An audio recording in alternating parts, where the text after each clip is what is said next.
It's 26 minutes to 7 o'clock. You're listening to Kaya Biz here on Kaya 959. For those of you who are wondering why there sounds like there's a hive of activity here, well, there actually is here at Kaya House. We essentially have a formidable team of C-suite leaders and executives who are joining us today. We also have a wonderful audience that have joined us today, made up of previous guests on our Ecasinomics feature, some listeners and avid followers of the show. So, as I said earlier, for those of you who can't see us on radio, perhaps you can hear them. So perhaps we can hear you say Kaya Biz. There we go, adding to the excitement. But we shift gears now to talk to our next Chief Financial Officer of MTN South Africa, someone who has more than 20 years of experience within financial management and, of course, within this particular realm, working for various institutions, but currently in the role of CFO for MTN SA, Dineo Molefe. Such a pleasure to have you, Dineo.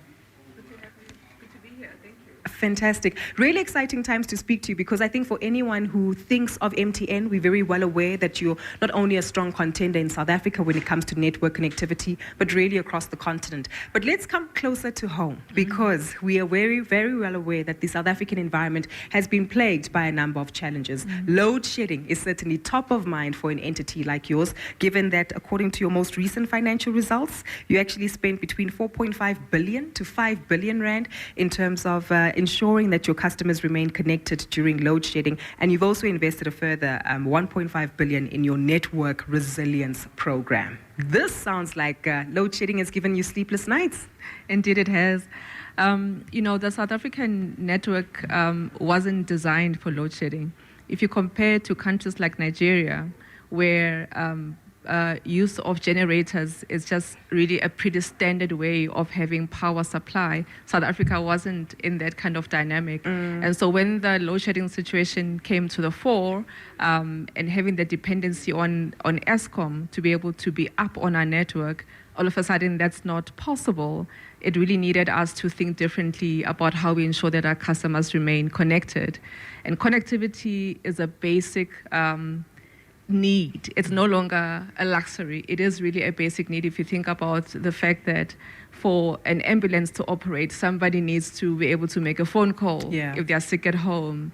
At school, when your kids are at school and there's an emergency, somebody needs to make a phone call. So it's a basic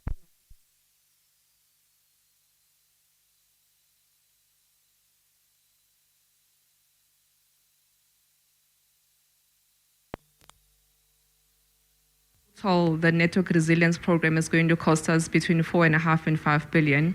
So it is quite substantial, but it is important because we know the importance of the services that we provide to the country. 100%. As you've mentioned, it's about ambulances, healthcare services, it's the Uber Eats that you want to order, it's the banking app that you want to log on to, even though I know that that's zero rated, right, in terms of connectivity, if I'm not mistaken. But let's talk about, how important this is, because as we say, it's not just the battery and the additional power supply, but it's the whole ecosystem in terms of security as well, controls for South Africans to remain connected. And if we do, reflect on some of the average South Africans' experience, they typically do raise concerns about safety of the network as well as towers. Elaborate on that for us if you can, please. Thank you for that. We've had first-hand experience with this. What we've realized is that there has definitely been a surge in the concern around safety, because we find that in some of the regions, as soon as we deploy batteries or we deploy generators, and then they are stolen within a very short amount of time, which is problematic for us, because the more we experience theft and vandalism, the more we are unable to provide the connectivity that our customers are looking for from us. So we've had to work with the communities around the areas, just ensure that the communities also take active participation and vested interest in making sure that there is connectivity, there's safety at the base stations. In addition to that, we amping up on our security with the service providers that we use, just to make sure that the area is safe, and that when people go out and deploy batteries and generators, they are safe and the actual equipment itself remains safe. The reality is that if we don't have connectivity, as I say, a person is sick at night, the base station is down, how do you make a phone call? This is super important for connectivity to remain up. So the more our communities can be aware of that around your areas, being aware about the importance of that equipment remaining intact and safe, and we all collectively take interest in the safety of that equipment, the better we are as a country. Definitely. So next time you see someone vandalizing any cell phone towers, pay attention, report them, and of course be mindful of the impact that it has on your pocket. I'm also intrigued by, again, how we are using data and connectivity as South Africans. I'm not too sure how many of you in the audience, might be MTN subscribers, might actually have a contract. Yes, no, maybe. You use data often? Yes, no? Okay, data is definitely a key indicator. What are you seeing there in terms of the insights, in terms of data behavior and consumption trends in South Africa? And we're well aware that networks like MTN have already put in efforts to cut the cost of connectivity. But is there more that we can do given the cost pressures that businesses and consumers are currently under? Yeah, we constantly look at the cost of communication towards the customer, because what we want to be in a position to do is make data accessibility affordable. So you find that year on year, our effective rate of data is reducing. It's really trying to make sure that... So that's good news, right? That we should be celebrating? Effectively, data is getting cheaper? 100%. Yeah. So this helps the consumer to be able to use and consume more data. What we're also doing is moving away from 3G technology on towards 4G technology and 5G, which means that the handset that you're using can operate at higher speeds, it can consume more, you can be able to do more. So we are finding that the average user is consuming more data than in the previous years. So year on year, we are seeing increase in terms of data consumption. Most of it is on social media as well. We find that a lot of usage goes towards things like WhatsApp, media, entertainment, and of course we provide free coverage for education services, which really helps the community at large. So within that, it is what an average consumer consumes for their own need, but then we are also making sure that education institutions are benefiting from our services for free. Definitely, and that speaks to the work you do through MTN Foundation and some of your partners as well. What I'm also intrigued to understand, I guess, is part of MTN South Africa's strategy within the local environment. It's not just about making sure we can answer calls and connect to data, but there's also avenues of investing in artificial intelligence, I'm told, and perhaps the introduction of a bot, and even access to content that we can also be able to interact with. Where are we with regard to that? What's the progress and the forecast looking like going forward?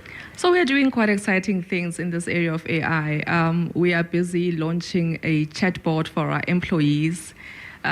So this is something that's quite exciting to us. We are launching AI. Our strategy is digitize the way we operate as a business, because as a business we realize the need to be efficient. So we are deploying AI throughout our operational activities. As I say, we're launching a chatbot for our employees. In addition to that, we've got the MTN online academy, which people can access and then use that for their educational services as well. Definitely. Dineo, I do want us to take a few questions before we come back and talk about strategy, investments, because I'm well aware that MTN as well through its Zakhele and Zakhele Futhi has empowered many South Africans in not just being customers and clients, but also essentially investing in the business and reaping some rewards. Our favorite young man, Lisedi's got another question. Maybe we can get the roving mic to Lisedi. Perfect. If there's another question, please feel free to raise your hand. We'll come to you after Lisedi. Go ahead, sir. My name is Lisedi. I'm an edtech entrepreneur. I've been in this space for over 5 years now. And there's something you mentioned that is muted. Is it muted? Can we hear him on air? Thumbs up, Solomon? Okay, can you hear me now? Now we've got you. Okay, yes. I was on mute. Yeah. Perfect. On Microsoft Teams, now on the radio too. Okay. Okay, hi Dineo. My name is Lisedi. I'm an edtech entrepreneur. I've kind of been in the space for over 5 years now. And something you said really resonated with me in terms of offering free zero-rated services to, educational platforms. And it's something I've been working on recently, a platform called freenotes.co.za. And what it does is it offers high-quality math notes to students completely for free. So regardless of how much money you have, you get access to high-quality service. But one thing that I've been struggling with is a lot of students saying they don't have access to data, they can't use data, and it's something that I've been worried about, that, the kids, even though the platform's free, if they don't have data, how can they use the platform? platform. Hence, I've been wondering what's the procedure to go to an MTN, for example, in order to get those platforms zero rated so that students can get access to the platform even when they don't have data. Sure, solid question, Lisedi. You came here to work, young man. I like that. Thanks, Lisedi, for that question. So I think what we would need to do is just get a little bit more detail around the work that you're wanting to do and possibly channel it through the MTN Foundation and see what it is that we can do to assist with your initiative. Certainly something that we can look at. And maybe to build up on that, is MTN always open to that, especially in a market like South Africa where we do need innovators and entrepreneurs to think on their feet, leverage technology? Are there potential partnerships for that, or are there, initiatives where MTN is actually looking to grow and improve on this particular aspect of your business? There certainly are. So we've launched recently a SMME program where we are wanting to pull together small, medium enterprise business owners, support them through our platforms, put them through programs that we can help them get ready to even become suppliers of MTN. So definitely something that we would work with. Perfect. Happy to take one more question if there is one. Maybe Dineo came with free airtime, you never know. I'm teasing. Perfect. But on that note, though, Dineo, as we close off with, and maybe taking this back to the portfolio that you take care of, because it really is taking care of the financial health of one of the largest and most critical institutions we have in South Africa. I'm keen for you to, give us some clarity and context in terms of the importance of good governance. And I say this because as an accountant and chartered accountant yourself and CFO, this plays a very critical role in making sure that us as stakeholders and clients, shareholders as well, have clarity around the operations of the business. And this is typically where themes like ESG, sustainability, the SDG goals come into play. How have you seen that evolved? And I guess, how are these aspects prioritized at a company like MTN? Well, within MTN South Africa, governance is super important to us. It's one of our strategic goals and aims and focus areas. So we run a specific program that focuses on governance as part of our ESG imperatives. And I think it's important because without proper governance and sound governance, you then start to be in the arena of questionable trust. And this is something that has plagued the South African corporate world. And we certainly don't want to find ourselves in that type of era. So we have specific programs that look after governance. We look at control environments. We ensure that people are following processes, policies, procedures. Then we can be able to comfortably report even to the JSE that when we issue our financial statements, when we say to people we've run programs, we sell data at a specific price, we sell voice at a specific price, there are measures, controls and processes in place that ensure that we are doing according to what the legislation requires of us, what ICASA requires of us, what the Competition Commission requires of us, and certainly what the JSE requires of us. So this is something that we take super seriously. Perfect. To close off with, we started off with the tough environment to do business in South Africa in 2023. 2024 is just a few weeks away. What are your expectations? How is MTN positioned, and what can we look forward to?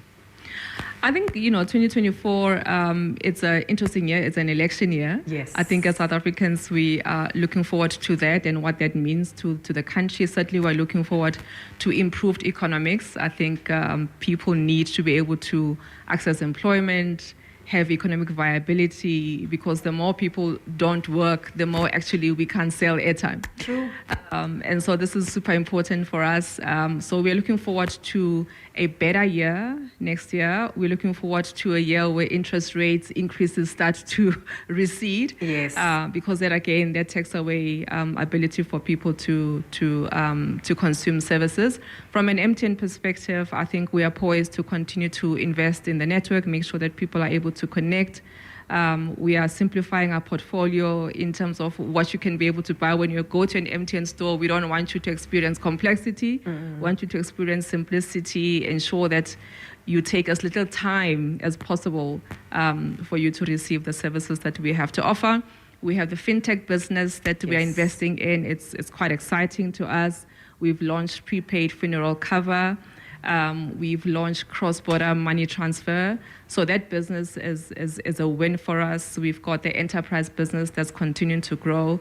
So we're looking forward to a positive year and the prosperity of our country for next year.